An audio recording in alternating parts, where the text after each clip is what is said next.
Best intro. I totally forgot about all that. Good morning to most, good afternoon to others, and good evening to the viewing audience across the pond. I am your host, Jason Miles, here for another episode of Dudes in the Cheap Seats, brought to you by the wonderful people at This is Revolution Podcast. If you're new to the channel, thank you so much for joining us on, for me, what is a very gross Saturday morning. If you're a returning listener, subscriber, or one of our very valued patrons, so glad to have you back. And I know you guys are going to be joining us for the after party, the watch party, where we're actually going to watch an uncut version or director's cut version of Nightmare on Elm Street 5 that, according to JG, has a very pivotal scene that makes the whole movie. All that being said, TIR is a listener-supported labor of love, and we can't do this without y'all. So if you enjoy what we do here on TIR and have the means and feel so inclined, become a patron for as little as $3 a month or $30 for the year. You can not only make sure we stay on the air, but you can access champagne rooms, patron-only call-in shows, and, of course, things like we're doing tonight with the cross-patron GTAA Parallax Views TIR watch party for Nightmare on Elm Street Part 5. You can judge for yourself how you feel about the movie in the canon of the series.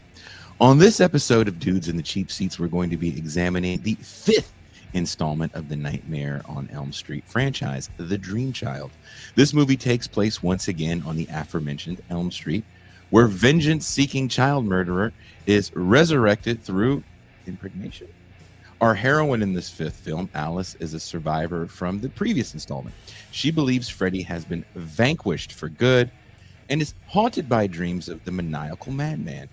Freddy indeed returns, kills all of Alice's newfound lifelong friends, whom she just made after Freddy killed her previous batch of actually lifelong friends.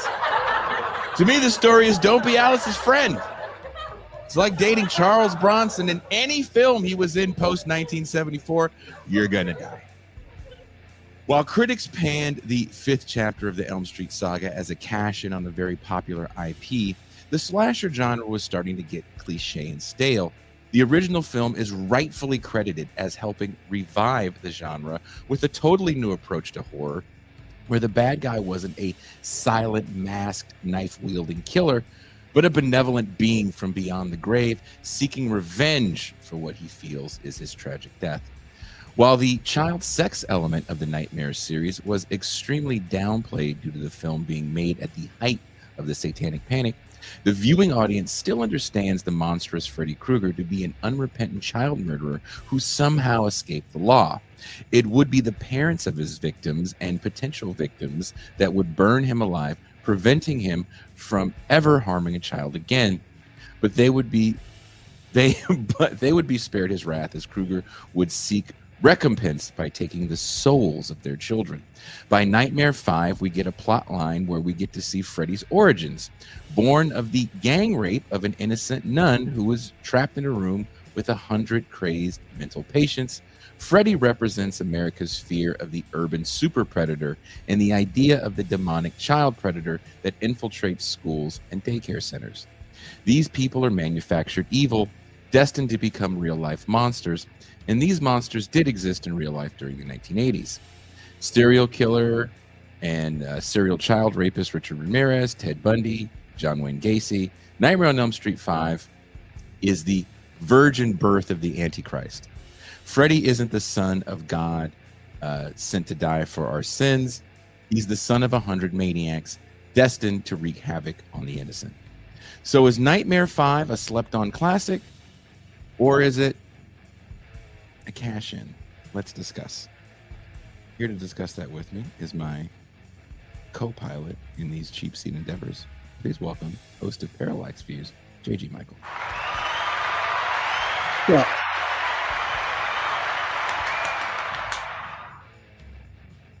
This is going to be fun.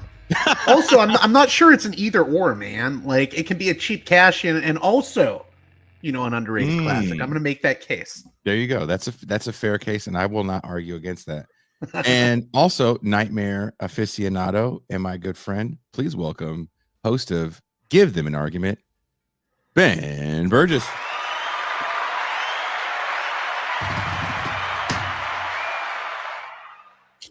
Yeah, I mean, stated the way that you just did, I'm not sure I even disagree. I mean, I love Nightmare on Elm Street 5. The original claim that I heard, right, when this episode was being pitched to me was that JG thought that it was better than 3. And that I would have to disagree. I prefer 4 and 5 to 3 too. He prefers 4 and 5. I didn't say it's better, but he's Team Alice, is what he's saying. I am Team Alice. I'm Team Tuesday Night. I prefer Tuesday Night to Arquette. Ooh, we coming for you. Damn, you're coming for Patricia Arquette. You think she's a little too sedity? You think Tuesday Night really, epitomizes suburban angst and fear? Yet I just like the theme song she did for Elm Street 4. Oh, okay. Living in my nightmare.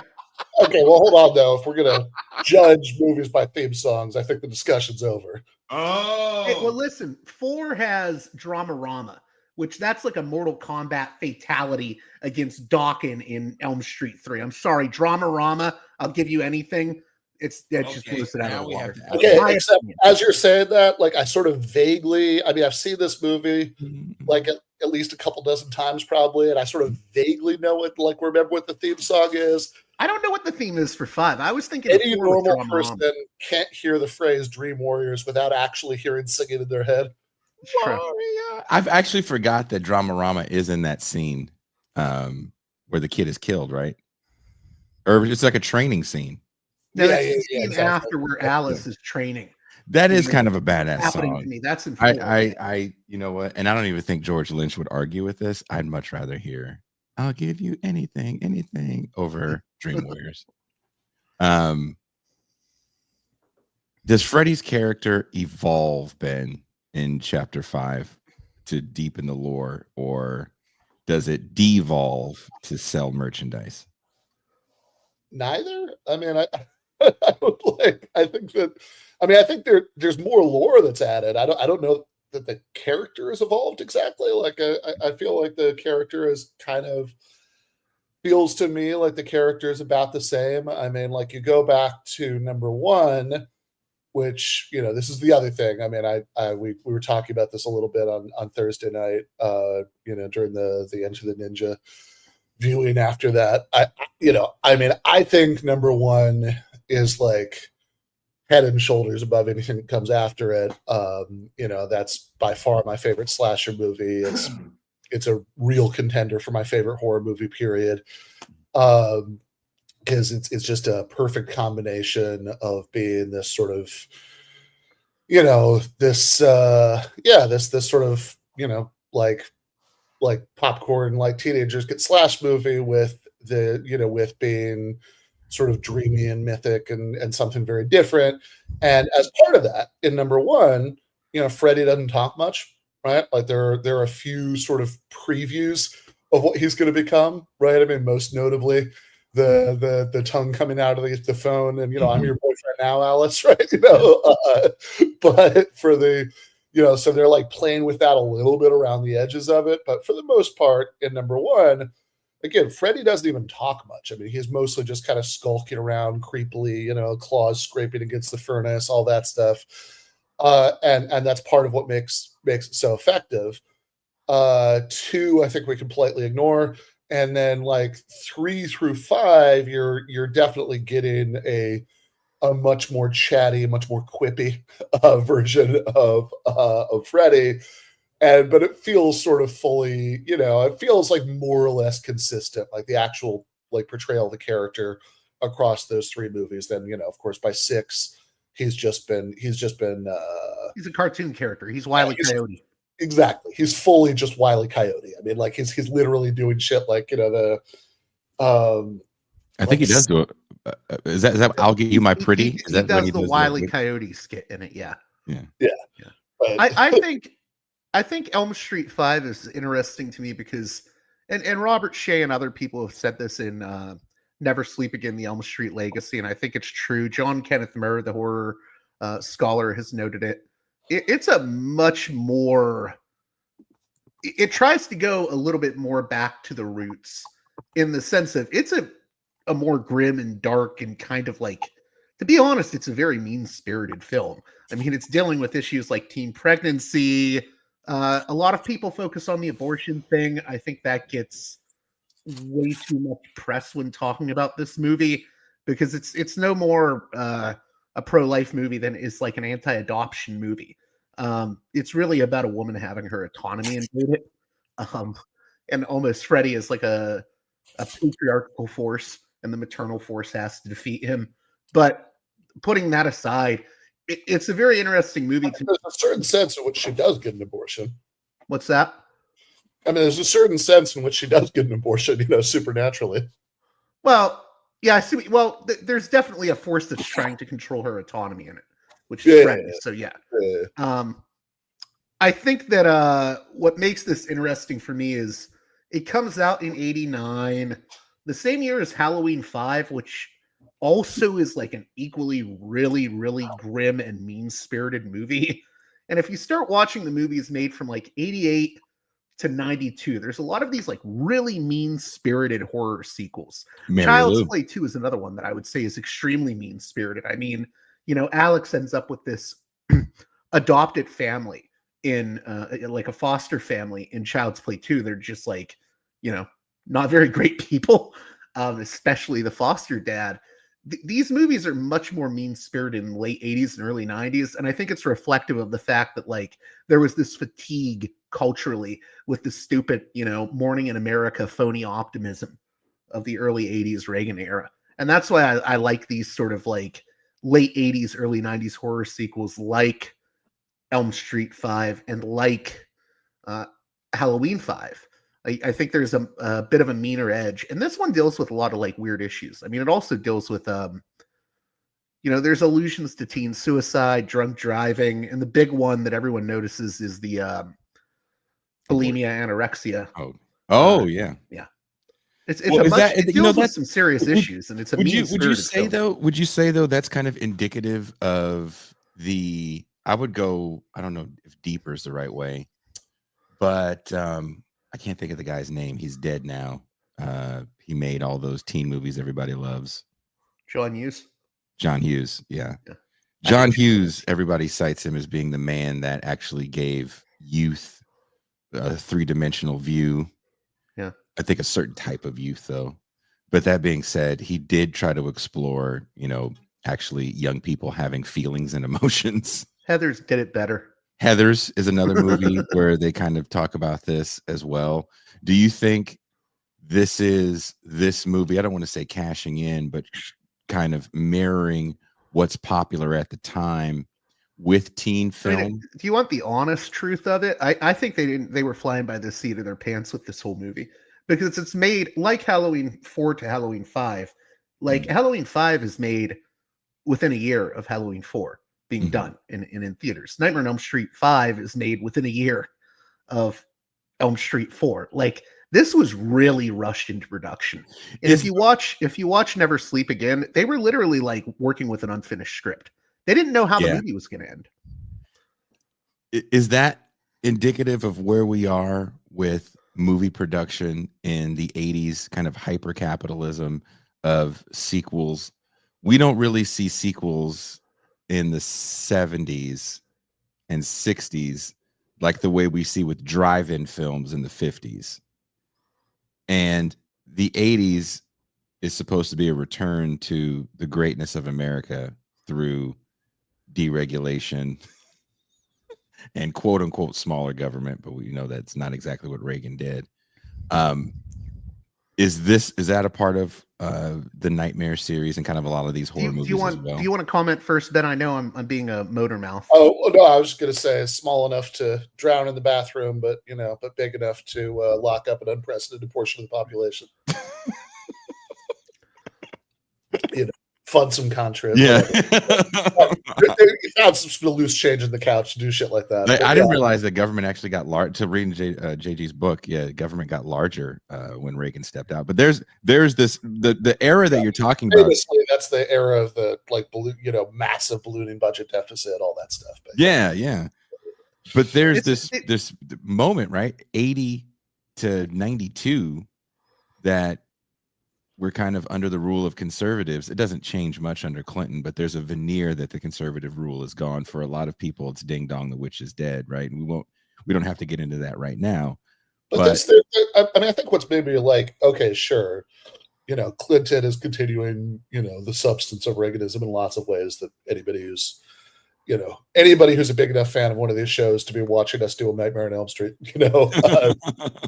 episode doesn't need to be told about, right? But I was just going to say, the thing that feels relevant for since we're talking about movies, right, isn't policy, right? It's vibes, right? I mean, like that's what's going to matter for pop culture, and the vibes are tremendously different in the 90s. That's what I wanted to get at with the movie. When I say that it doesn't have that sort of like Morning in America vibe, and it's like Morning in America fatigue, it's not even like a political thing for me. It's like, I do think there was this phony optimism in the 80s, the Morning in America mentality. And I think by the late 80s, everyone, like, these movies are really angry by like 89, whether you're talking about the Halloween movies or Nightmare on Elm Street. And I think it's indicative of where people were at. They're like, this phony optimism sucks.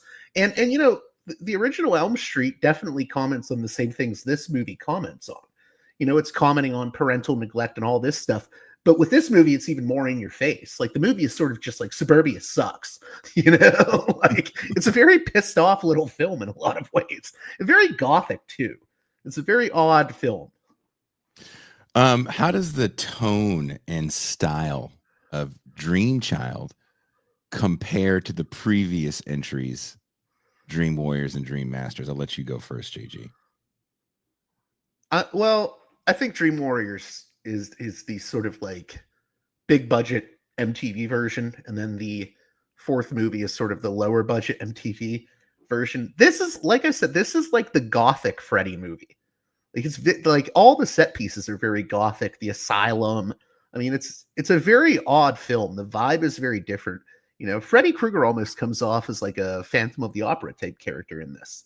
Really? Just with his mannerisms and whatnot. I do think it's trying to go back to a darker take on the character. It doesn't really do that fully, but there is that aspect of it. Ben? You're muted. Uh-oh. I guess I'm not sure that the character feels particularly different to me for the most part, but I do agree that the tone overall is darker, right?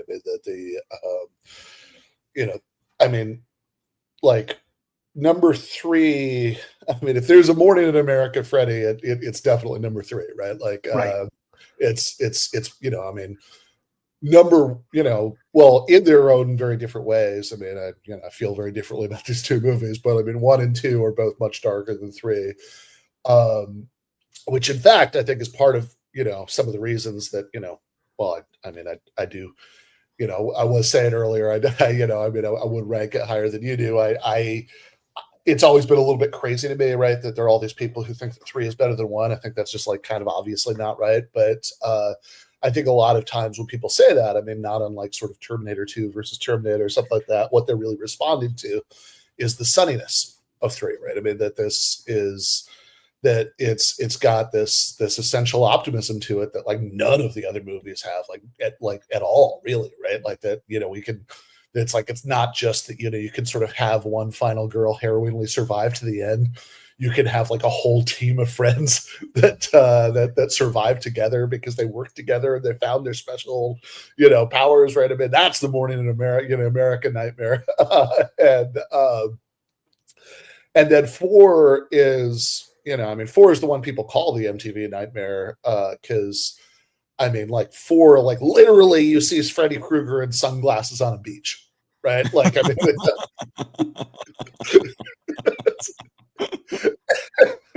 it doesn't go. He's hosting MTV by 4.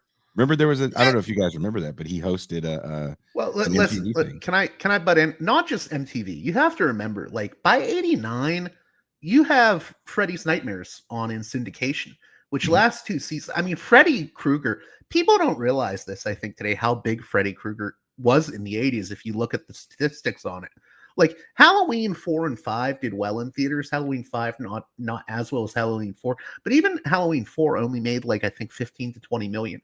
The Freddy movies were making like 50 million and above. Yeah, on the very Freddy, low budgets. The Freddy like, movies. Yeah. I would say this: in '84, everybody's sick of slasher movies unless you're a young person that has cable. Because I think what people forget when they do the slasher analysis, or I don't really see it added in, is the fact that maybe movie-going audiences were fed up, but for younger people that weren't old enough to go to those movies, because it was either R, there was no PG-13, right? If I'm rewatching this stuff on cable or video cassette. So for me, the first time watching Prom Night is in the late 80s. The first time watching The Prowler is in the late 80s. So the slasher genre doesn't really fade for people of our generation. And Freddy is the anti-hero for Gen X.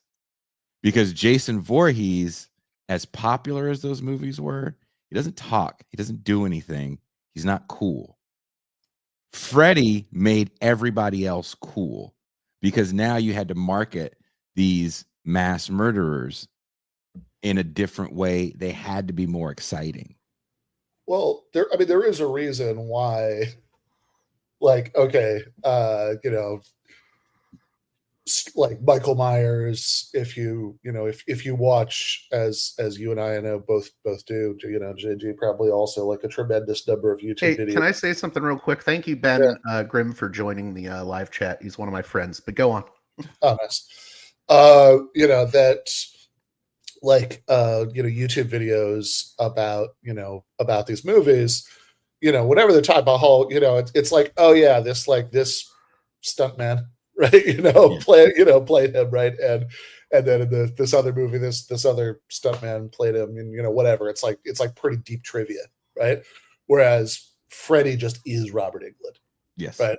Like his, they're really, the character is just completely inseparable from the actor. I think one of the reasons they haven't been able to bring it back, and why the remake was such a abortion, is since we talked about that for this one.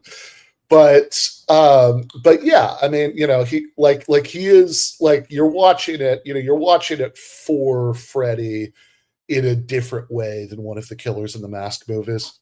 Yeah, the Killers in the Mask movies. Again, I think was it 6? Friday 6? Is that the one where the guy dies in the toilet? Or is that 5? I was good. No, it's definitely 5. It's 5. It's 5, right? Yeah. It's 5. It's the Jason. That's Friday 5, the Danny Steinman one. Yes. Yeah. I love the movie. Hate that scene, but fair. no black man sings on the toilet to his girlfriend who's standing outside of the toilet singing along with him. I mean, Danny Steinman. Everybody knows that's an Asian thing, right? That's an Asian thing. Yeah, that's only Southeast Asians that do that. It's only. But seriously, there's something you haven't mentioned about this movie that's kind of important. So Nightmare 5, and they talk about this in Never Sleep Again. And I never thought about it until I saw it in Never Sleep Again. But they consulted a lot of, like, splatterpunk authors that were getting popular at the time, like David Shaw. And I think Shaw actually did, like, fix-ups for the dialogue. But Shaw ended up doing Leatherface Texas Chainsaw 3, and that very much has a splatterpunk influence. Yes. It was sort of this, like, literary micro genre of horror that was very punk influenced and very violent. And I think that goes back to the whole splatterpunk is sort of like a response to the, all too often cheeriness of the early 80s. So yeah, it's gore for gore's sake. And some friends of mine are in a pretty popular splatterpunk band called Ghoul. So shout out to Ghoul. Check out Ghoul. That's a good point. I do want to ask you guys, what kill stands out as the most inventive or ridiculous in this movie for you guys? In all of them, or just this one? Just this one. 5. Greta. In what way? Well, in the uncut version, he feeds her own intestines. Wow. It's a very dark scene. Like That's the girl that's that's the girl that's bulimic. bulimic, and her Yeah. mother is like pressuring her to be a model. Yeah, that's the other weird. I find the characters in this much more relatable than one would expect from like the fifth entry of an Elm Street franchise. It reminds you of your Like, modeling there thing? is time. There is time given to sort of developing them. You know, I mean, it's not like they're super three-dimensional, but like they're kids. But sort of do feel for them. you find yourself at some? Ben and I were watching this, and I remember this. We were watching 5, and we were thinking, your friends all just died in the last one, and now you have a new crop of new friends the following school year. Hey, it's Elm Street logic, man. I don't question it. I mean, I get what you're saying. Like, I have was thought like, that damn, before. I I was just like, don't care. We're like, how'd you get lifelong friends so quick? Well, yeah. Hey, Dan comes back. At this point, she's on her third group. Oh, deep friends, right? The first two haven't been massacred. Friends. I mean, I've got to say, like, it always. I mean, in a weird way, it's a very minor complaint because I actually don't think very much about these movies would have to change if you change this. But like, I always kind of thought it was a mistake to have 3 through 5 be in continuity with each other. I mean, just have it be, just have it be a new group of teenagers be massacred. I mean, I know a different Elm Street in a different place, right? Like there is a true crime documentary. Every town has an Elm Street. I believe it's called Every Town Has an Elm Street. Yeah, I get that sort of criticism, but this is also one of the more interesting Elm Streets because this is the first one that grows up with its fan base. Because the people that were seeing it in '84 had grown up by that point, and now they're all adults. And this is like the movie where the Elm Street kids, they're graduating, they're entering adulthood, and it's like they're ready to take on the world, but they're also trepidatious about it. And it's like the first one where they enter the adult world. That's an interesting point. Well, yeah. Well, I guess Nancy kind of is because she's the survivor of the first round of his revenge killings, right? She enters the adult world, but I guess she dies in 3. She sacrifices herself. But I'm saying it's the first one where all the characters are entering, adulthood, like 18 years old, ready to take on the world, and then reality hits them in the face. Yeah, I mean, Nancy in 3 is a graduate student, having an implied affair with her boss. So, it's pretty adult, No, that's actually an interesting point, though, that the kids are finally growing up and leaving school, because in all the other movies, they are just kind of generic high school students that are perpetual seniors, I'm assuming, unless they're supposed to be 25-year-old, 14-year-olds. But that's a pretty interesting point. Yeah, I think so. Does Alice work as a good final girl in this film? I think Alice is I think she's better in this one than the fourth one. How does she compare to Nancy? Listen, I'm not going to comment on that because I like Heather Langenkamp, but Nancy is not the strongest final girl in that first movie. Disagree. Okay. I think Nancy's really good in the. I smell an argument. Well, that's Ben's show, isn't it? Yeah. We should change the title. I smell an argument. Yeah. I love the Smell podcast in the morning. Yeah, no, I don't. I mean, I guess I do think that honestly, one of the things that makes one stand out for me is that and for that matter, New Nightmare stand out for me. Because she's in an interesting way. She's both recapping that performance and doing something different in New Nightmare. Is that like the ones with Heather Langenkamp like really feel to me like the only ones that are sort of marked by the personality of the final girl in quite that way, right? Like it's like that feels like the feel of the movie has a lot to do with Nancy's personality in a way that it never quite does for any of the rest of these. I mean, like, I love all of them, but I feel like for almost any of these movies, you could just kind of like,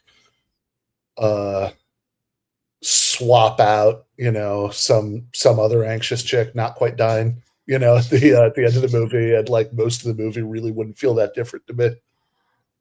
I Well, think look, I think I think the issue I have is just that I think Heather comes off as very green as an actress in the first movie. And maybe that works for that movie.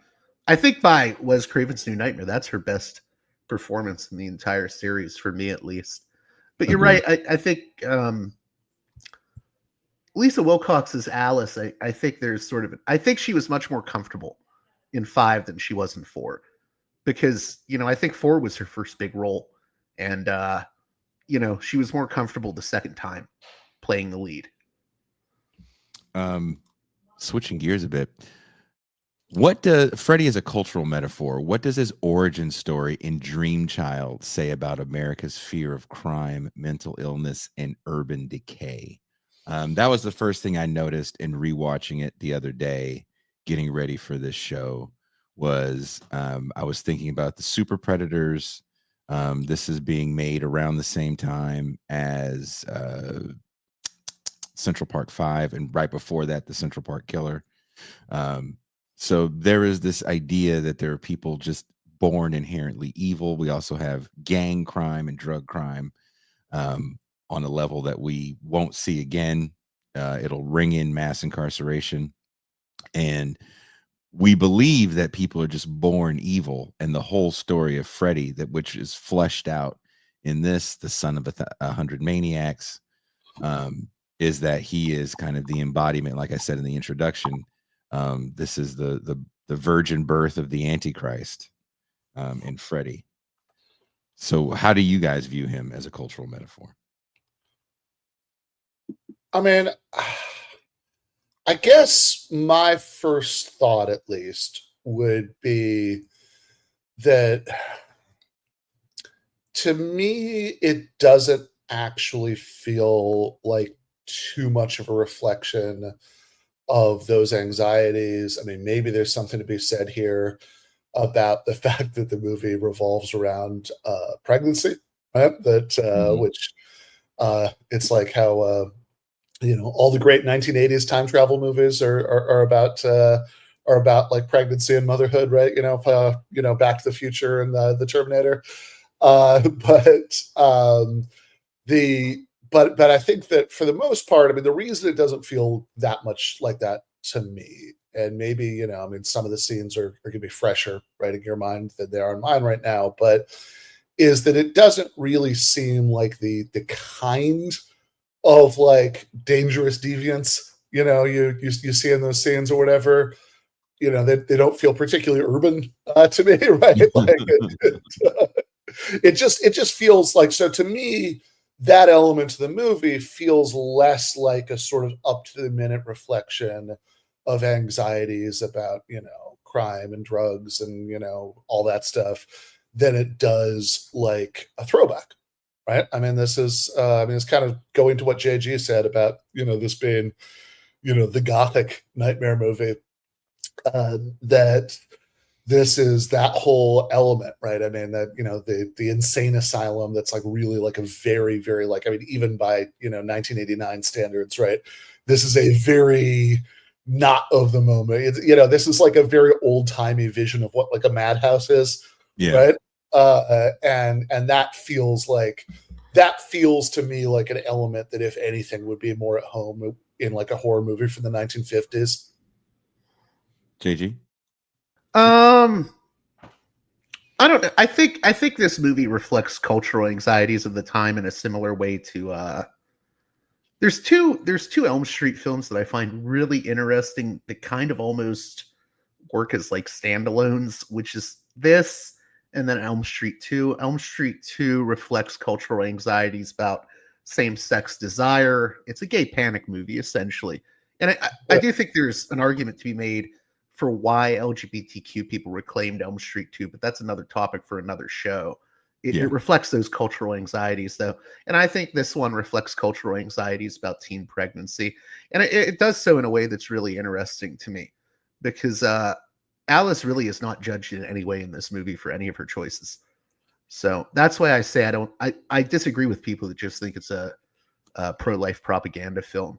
The stuff that you're mentioning about the sort of super predator, I think that's there, but I think that's a thread throughout the movies. And I think the teen pregnancy angle is just more interesting to me because it adds a twist to that. Mm-hmm. I mean, I that really you don't see in the other ones.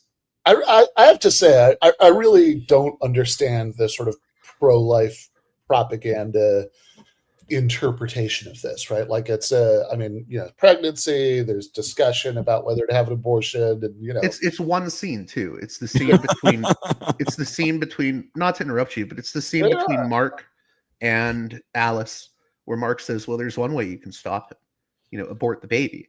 And she just says no. And then there's no like thinking about it. It doesn't like linger on it. There's no big lecture from her about abortion is bad. And it immediately goes to the adoption thing. And she's like, no, I don't want you to adopt my baby. It's my baby. Like the whole movie is really based around the idea of her autonomy and how it's being violated by an outside force. Well, there's also a lot of women that are involved with this movie as well. Resist it being violated by anybody else either. And yeah, if it were pro-life propaganda, I mean, look, pro-life people love adoption, right? Like that's so if they're being treated as equally, no, that's not what I want, right? Like there's no distinction being made between them. That doesn't really make sense. And again, like that's just a weird, like, look, I mean, this is, if anything, this is pro-choice propaganda, right? I mean, that's the I mean, it all revolves around her autonomy. This is what she wants, right? She doesn't want to abort. She doesn't want to adopt. Very good. And it's and sort of resists attempts to to do the adoption thing against her will. But also, like, I don't know. I mean, it also seems like taking the plot of this movie literally is like, man, abortion might have been a good idea. Right? Well, that's what Amanda Kruger says in the film, right? When she's having the baby, she's like, no, it's a monster. Yeah, right. Exactly. Right. The other thing that's interesting about this movie is there's a lot of allusions to body horror if you watch it very closely. Mm-hmm. I mean, literally the whole ending where Freddy is inside her and like breaking from her body. That's not Robert Englund in that scene at the end, by the way. That's a paraplegic actor that like was like taped her or whatever. They held him to her. Like a legless actor. So he's like, that scene where they're breaking apart, she's breaking from him or he's breaking from her. Like, how mad do you think a lot of actors were in the CGI era where they're like, what do you mean? I've been paying my bills for 20 years. Right. Well, there's, I was going to say too, there's also the Dan's death sequence on the motorcycle. That is also really fascinating. And that's another scene that was cut in the by the horrible, evil, no good, rotten moral majority, Tipper Gore characters at the MPAA, because that scene, when you watch the uncut version, it's a special effects marvel, but it's also like very deeply indebted to the sort of ideas of H.R. Giger. Giger was like a big influence on that entire scene where the wires are like driving into his body, and there's sort of a body horror Cronenberg element to that scene as well. There's a few glimpses of body horror throughout this movie that I think that's another thing in common with Nightmare on Elm Street 2, is there's a lot more body horror in those two than some of the other Elm Streets, in my view, at least. Yeah, no, that makes sense. Well, I mean, that's definitely true. There is much more body horror in those two than the other ones. I mean, I was just, I guess I was still thinking about the thing about pro-life propaganda. And I mean, like, in a way, it's like, it feels to me like a lot of people's reactions to these two movies, it's like you're sort of only picking up on a sort of one sentence summary of what the movie is about. Right? Yeah, this movie is kind of just saying pregnancy is horrifying. I mean, also too. So it's like with two, it's like, okay, it's a movie that has something to do with gayness, and people seem to be very uninterested in whether it's like has to do with it in a sort of pro or con way, right? Like, and then like with this, it's like, okay, it has to do with pregnancy, and like there's a character who doesn't want an abortion, not pro-life propaganda, right? I mean, it's like both of those feel to me like it's sort of. But would you agree though that's part of this kind of like over analyzing what we're doing right now of a lot of aspects of pop culture where people are trying to find the quote unquote hot I don't think it's over analyzing at all. I think it's that people actually don't engage with these movies textually at all, and they just like pick up on whatever they want to pick up on, and they don't actually treat it as a text. I think they don't analyze it at all. They just go with the first thing that comes to mind. Yeah, I think it's sort of underanalyzing because again, I mean, it's like if you actually stop to think about it, right? It's like, wait a second, why is it pro-life propaganda? And then you sort of start to answer it. It takes 30 seconds of thinking about that for that to kind of fall apart, right? Or well, the issue is most people. Number two, wildly homophobic movie. But it's wonderful, gay Freddy, gay nightmare. Well, we can get into Elm Street 2 at some point, but I mean, with Elm Street 5, it's I don't think the problem is overanalyzing. I think it's that people take a superficial reading of a movie that they don't read textually. They don't look at subtext. They don't look at where the culture was at the time. They don't look at the textual evidence the film is providing you for what it's trying to say, or not even what it's trying to say, but the cultural anxieties it's dealing with. All horror deals with cultural anxieties. And I don't think people actually give these type of horror movies the space or respect to textually analyze them in any serious way, because they say, well, it's a slasher movie. I agree. And building on that, do you think the backstory of Freddy being the bastard son of 100 maniacs add to his mythos, or do they make him too cartoonish? Is this the turning point for you guys, this movie, where Freddy becomes more icon than villain? I mean, I don't know that there is such a thing as too cartoonish in this context. I mean, to be honest, I was kind of into the numbers, Nightmare on Elm Street 6, Dream Demons. Okay.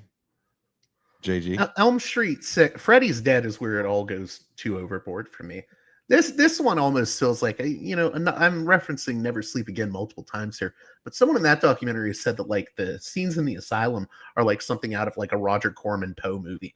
There is this sort of grandness to it, but I dig it in this case. I think it works, and I think you can get away with it in these movies because, whether or not the mythology around Freddy Krueger is true it's almost irrelevant. He is an icon to the people in Elm Street. He's become legend, so it's whatever story you want to believe about him almost. He is the dream demon, and, we create a backstory to him. And I think that makes it more interesting when you think about this is making excuses for the logical incontinuities, but when you watch these films back to back to back, there's a lot of logical inconsistencies and ignoring things from other films. Oh, I mean, I started my morning. Even they knew about the Watchtower in the third movie, but they act like no one knew about the Watchtower in this movie. I opened my morning today with JG arguing with me about one line I wrote in the introduction, and we had this long back and forth. That's because I'm a nerd. I was like, no, it's in the movie. He fucks kids. Where's that in the movie? It's implied in 6.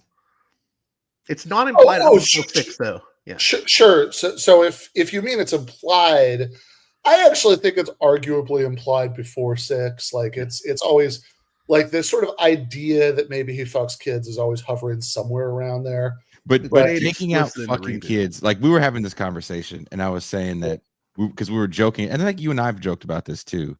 If for those that don't know, the original script, he's a child molesting murderer, but because of the McMartin trial that was going on around the same time in Southern California and northern San Diego County.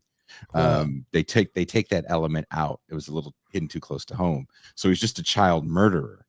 But when you take that out, there's a likability to him even as a child murderer, much like you see with Richard Ramirez, the Night Stalker, an actual murderer who actually murdered children, but he never got prosecuted for the over 40 molestations that they had linked to him. Where he would literally take children out of their rooms at night, take them back to his place, molest them, drop them off with change to call home, and he did that over 40 times. The DA in LA, I believe, decided that they didn't want to have the kids go through all of the trauma, the families, be re-traumatizing these kids multiple times. So they were like, we have him on the murders. We don't need to traumatize the kids. So the lore of him becomes, to some, a sexy, satanic murderer. Do people try to fuck him left and right when they know that he's fucking little kids? Probably not. The Freddy movie's not going to have a million chapters if that subtext is brought out like they do in the remake. Yeah, no, exactly right. But I think that's exactly the right way to put it. That the subtext is brought out in the remake, right? That the subtext is always there somewhere, right? But also, if they just came right out and said it, then it would be like, oh, gross, right? Where Right. which is one of the reasons the remake doesn't work. Oh, I hate the remake. I've only gotten through 30 minutes of the remake, then I shut it off and never watched it again. Yeah, unfortunately, for some reason, I've watched it. I think at least 3 times because I watched it. Right. I watched it in the theater when it first came wow. out, and I think me and a friend of mine just decided to like spend the day at the movie theater. I think we watched that, Hot Tub Time Machine. I forget what the third movie was, but and then I watched it again because I was getting ready. Oh my god, in 2020 I did this Halloween episode of the show where I interviewed Freddie DeBoer about an essay he'd written about the Nightmare on Elm Street films, and because like all the others were relatively fresh in my mind, I was like, oh, I should rewatch the remake. And so I did it with my friend Eli from Rutgers, and but she'd actually never seen the original, so we watched the two back to back. We watched the original and then the remake, which is just a brutal way to watch the remake. Like it's just that contrast is just so unkind. And then I think I might have watched it with Jason and Rosarito also. We did. We watched because we were trying to figure out which Nightmare movie had the pizza scene. We couldn't remember. It's 4. Yeah. It was 4. Yeah. We watched. I said, I think it's 4. We watched 4. We got done. And we looked at each other and goes, we should watch 5. And so we watched them in reverse order. But we watched them, including, we said we're going to watch Freddy vs. Jason, and we watched the remake. And I hated the remake because I'm not the big, and I think they do this in 5. What makes Freddy scary in 1 and really for me in 2 is that he doesn't have a massive backstory other than he's just a bad guy. Right. Like Michael Myers, right? You don't need the whole backstory. And by 5, that's really fleshed out. In 3, you get a little bit of it, right? Oh, this is his mom, by the way. They're just adding characters. By Right. 5, they're like, we have to have a real deal backstory. This is how the rape happens, yada, yada, yada. I find that stuff kind of unnecessary and a little too much. I could see that from a purist perspective. I get that, right? I mean, in principle, I kind of agree. I mean, I usually like less backstory.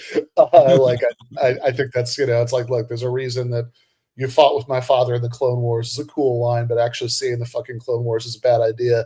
I like the Clone Wars. We should mute you for saying that bullshit. You're lucky that I stay friends with you.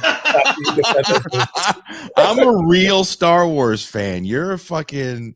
I'm a fan of the actual Star Wars movie, not the fan fiction that was made in the 2000s.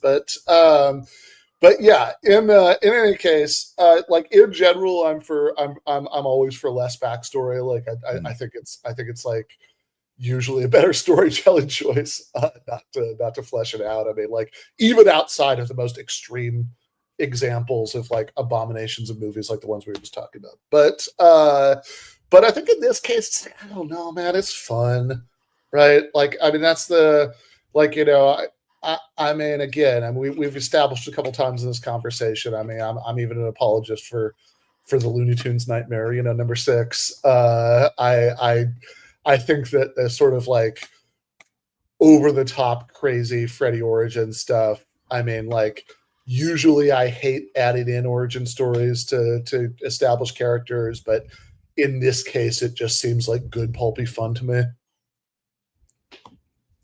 JG?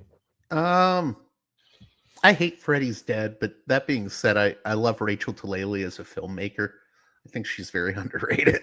Tank Girl and Ghost in the Machine. But yeah, I can sort of understand why some people like the sixth movie.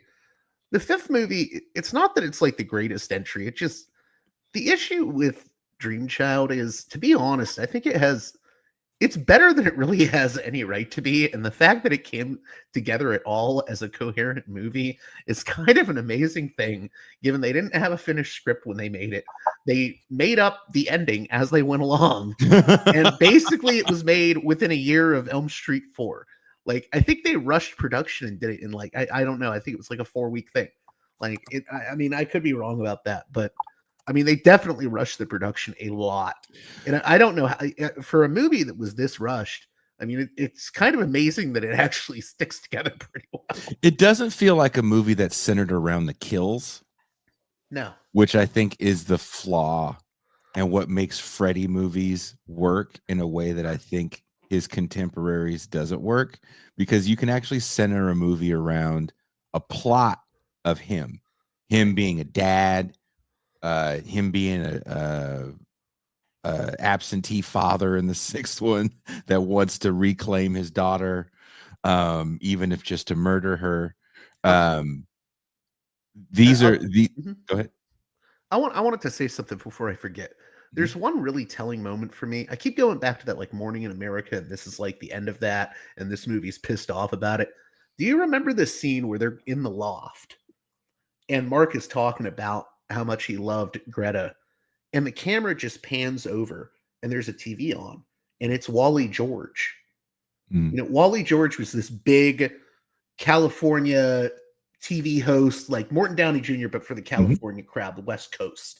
And he's like Mr. Ronald Reagan. I just thought it was interesting how it's panning over and you just see Wally George doing one of his like, America.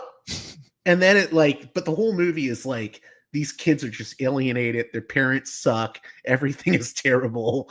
You know, I wonder what you thought of that scene. Maybe I'm making too much out of the Wally George. You know, I have to watch it. Really interesting. I was watching the movie and writing this script at the same time, so I'm not going to sit here and lie and say I was that engrossed in the film. The one thing that jumped out at me first was the quality of the special effects and the motorcycle scene where the boyfriend dies was incredibly badass. I did just want to go back to the question about adding all the backstory, because I also think that the specifics of it, like, I mean, I don't know, I'm kind of obsessed with this idea from earlier in the conversation about people seeing this as a pro-life movie, and I think some of that might be as simple as that, like, you just get steadily more Catholic imagery, right? I mean, that's like just barely there in one, right? You know, 5, 6, grab your crucifix. I mean, they literally pull out like a Christian demonology book in this one. Right? You know? Yeah, exactly. Right. It's like just barely there in 1. That element definitely increases in 3, and then like here, like the cat, like there's tons of Catholic imagery going on, you know, in the movie. So it's like I think that vibe, as much as anything, is probably what people are responding to when, you know, which I get it, right? I mean, you see Catholic stuff and pregnancy in the same movie, right? Like I sort of see how people are connecting the dots there. Yeah. Well, before we go, I have some lightning round questions for you guys. Okay. Freddy, Jason, or Michael Myers, Ben? Oh, Freddy. Okay. JJ? Leatherface. It was. Whoa. Hey, Whoa. Texas Chainsaw is the original, man. It started everything. Is that movie? I was telling someone you know, you were talking about Elm Street reboot. I hate the Elm Street reboot. Oh. Let me finish. It's one of those stupid Platinum Dunes remakes. I hate Platinum Dunes. I hate Texas Chainsaw remake. Texas Chainsaw Massacre 73, 74, whatever. I forget which year it was. That movie is like this accidental masterpiece made by a bunch of dudes that were like high on pot brownies. And you feel like you're watching and it was literally made by the mob to cover up for the fact that like their movie studio was just a mob studio to make pornos. So they're like, oh, we have to make a non-porno movie to get the FBI off of us. But it's this brilliant movie made by a bunch of pot brownie consuming people in Texas. And they're just stoned out of their mind. And they made something that feels like a psychological torture film that they showed at MK Ultra victims or people at a black site in Guantanamo Bay. So I agree with everything JG is saying right now. 74, by the way. But like Texas Chainsaw Massacre is an amazing movie, but the question wasn't, Friday the 13th, Halloween, or Nightmare on Elm Street, right? The question was Freddy, Jason, or Michael, right? And like Texas Chainsaw Massacre is an amazing movie, but it's not really like, I mean, it's not that Leatherface is really, I mean, that compelling the character. No, the family is, but okay. The family is. If you want my honest answer, I grew up on the Halloween movies, and they always felt the most grounded to me. So I'm a Michael Myers guy. But if I think Freddy has the most personality. There's more meat to the bone in that than any of the other characters. Yeah, I mean, like there's a reason that Freddy versus Jason ended up just being a Nightmare on Elm Street movie with Jason. Right. Yeah. I mean, for me, it's Jason. It's the name. Practical effects or CGI? Practical all the way. Practical, of course. Yeah. Alice or Nancy? I love Alice because of 4 and 5. I'm sorry. Yeah, we kind of did this earlier. JG would say JG is Alice. I'm Team Nancy. Team Nancy. New Nightmare, the 2010 remake. New Nightmare. What the hell? I think that if I was in this conversation in real life and somebody said the 2010 remake, we'd have to take it outside.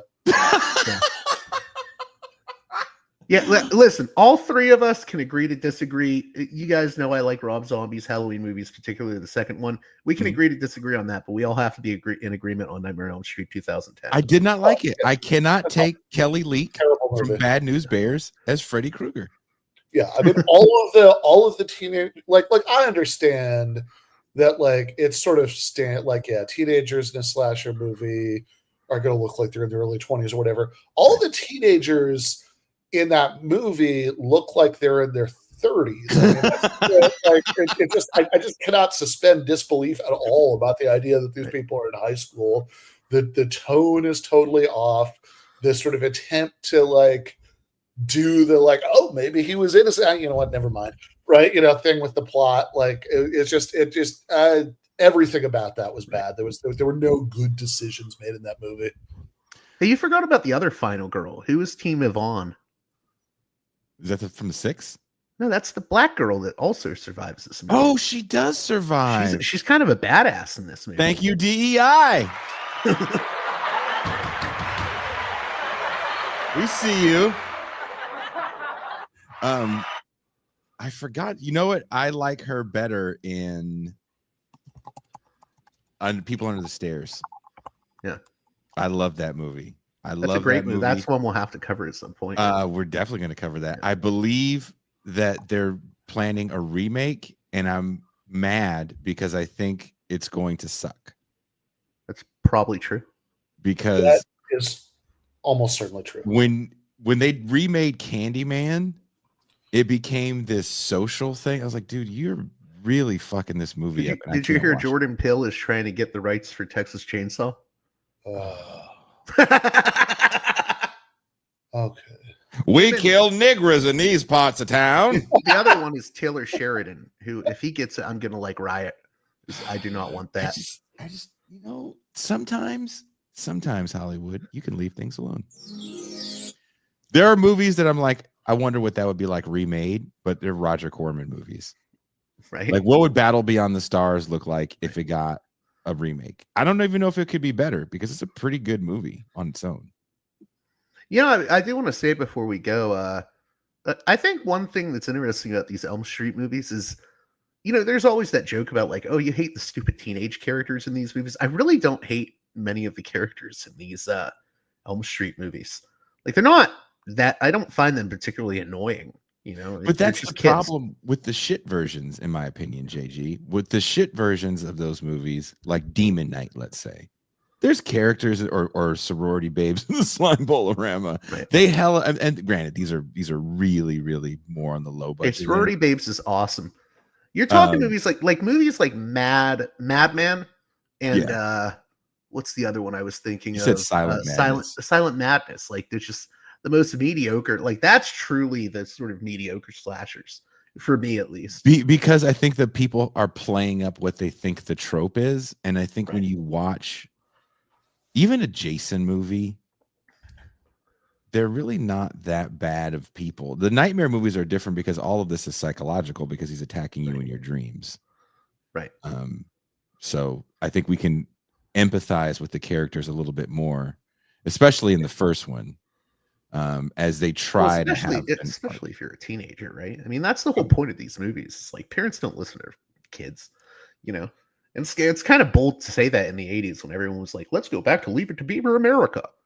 Yeah, I mean, all of the victims in all the Nightmare on Elm Street movies are pretty sympathetic. I mean, really, the only one that really feels to me like it's giving you unsympathetic teens is Freddy versus Jason. Yeah. No, I love my Catherine Isabel and Freddy versus Jason, though. Oh my god, they should have done Freddy versus Jason versus Ginger Snaps.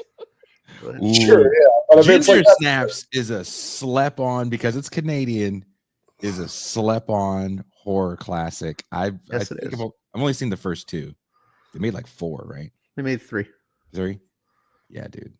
Huge Ginger Snaps. I get what you mean, Ben. Even though I'm just talking about my love of Catherine. No, fair enough. But I mean, I'm just that's also like one of the most Canadian. Like that's the only movie where some of those characters seem to be written to be unsympathetic. Yeah. It's also like the most Canadian movie I've ever watched. I'm just like, oh, this is so Vancouver. The entire cast is just Canadians. Like you can tell it's shot in Vancouver. Oh, Jason Takes Manhattan, I think, is all Toronto, right? Yeah. Last question: who wins in a fight, Freddy or Magneto? Freddy. Wow. How? I haven't thought of this. Yeah, I know this is super nerd question right here. Because surely, okay, I know your first thought is going to be that Magneto's going to win because he's going to use his magnetic power on Freddy's claws, his knives, finger knives, right? Mm-hmm. So he's not going to be able to use them, right? Everybody's going to have that as their first thought, but what you haven't thought about is that surely one of Magneto's anxiety dreams is his magnetic power not working, right? He doesn't dream. Oh. I guess there's no fight then. Oh. Is that like an established thing? I don't. I mean, yeah, if he doesn't dream, I don't know how the fight's happening. The fight can happen in the netherworld because it's Magneto. Well, I don't know. His half brother can bring Freddy out just for Magneto to kill.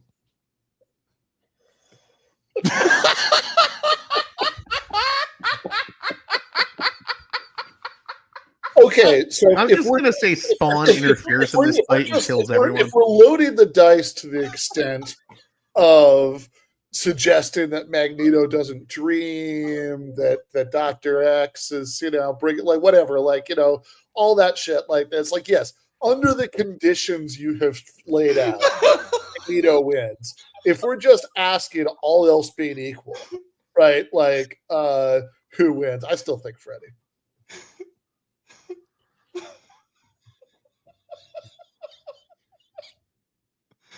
I was thinking of the worst nerd question I could ask. Trying to be the Simpsons comic book store owner. Like, you hit the jackpot.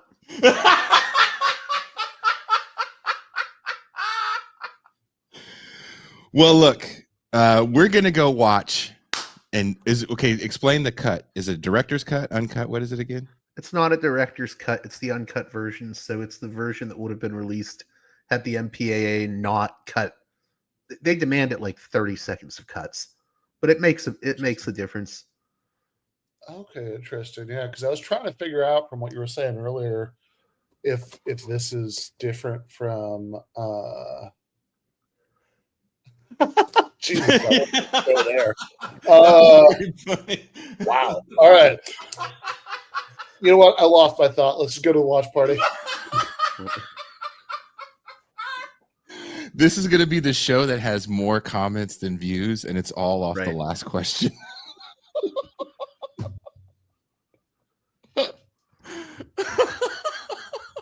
Originally, I was going to say Yoda, but So real quick, if I could, this uncut version, I think it may have ended up on VHS, but it's mainly available through Laserdisc. And I think all the contents of it are destroyed at this point, the deleted scenes. That's why you've never seen them on Blu-ray. Now, that may change with the 4Ks that are going to eventually come out for the Elm Street sequels, but I don't know. But yeah, it's only 30 seconds of footage, but like I said, the reason I like this movie is I'm a sucker for like extremely mean-spirited, angry, pissed-off movies. And if you watch the uncut version, you realize, oh, this is an extremely mean-spirited, bleak, just fucked up movie. yeah, Jacob says the death of the boyfriend and the chick eating herself is more graphic in the uncut version. Pretty sure those are the only differences. Those Well, are the let's only check it out. differences, yeah. We are going to check it out right now. If you are a patron of my show, Ben's show, or JG's show, there should be a link already up. Join us in the watch party to watch Nightmare on Elm Street 5, The Dream Child. And I will remember to record from the beginning this time. All right. You guys all got your links up for your patrons? Yes. Mhm. All right. Let's go. And we are out. Thank you.